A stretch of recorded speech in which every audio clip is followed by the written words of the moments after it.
In her opening remarks to colleagues back in 2000, upon her swearing in, she said, quote, "I know I did not come to the U.S. Senate in the same way that you did.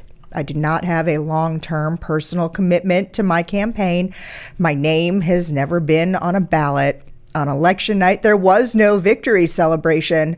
You are here because of your win. I am here because of my loss. But we are all here to do the work of this great nation." Kathy, you were covering the Senate at about this time. Jean Carnahan had quite the impact in her 2 years in that seat. Yeah, and that was one of the most extraordinary, her ascension to the Senate was one of the most extraordinary episodes, really, in American politics that year. It was somewhat overshadowed. And that was a big year, the 2000 election. Yes, it was a very big year, the post-election election. There was, but also, Jean Carnahan was sworn into the Senate the same day as Hillary Clinton. So we had two former First Ladies sworn in at the same time. But what was stunning, and you alluded to it in that wonderfully eloquent quote by Jean Carnahan, is her husband died in a plane crash on the campaign trail 3 weeks before the election. There was no time to change the ballot. And the governor, the then governor of Missouri, the guy who had been the lieutenant governor who took Mel Carnahan's place because he was the sitting governor running for Senate, he told voters, if you vote for Mel Carnahan, Jean Carnahan will be your senator. So she was elected by proxy. That was a really extraordinary thing. And it's, that plane crash killed not only her husband, but one of her sons.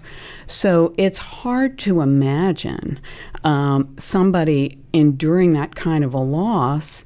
One person in the Senate with whom she served who would understand that was Joe Biden. One of the things that is out there as well is that she has published 7 books, 2 of them related specifically to her life as First Lady of the state of Missouri. But some of the others, comedic books. In fact, her talent being compared to Nora Ephron or Irma Bombeck.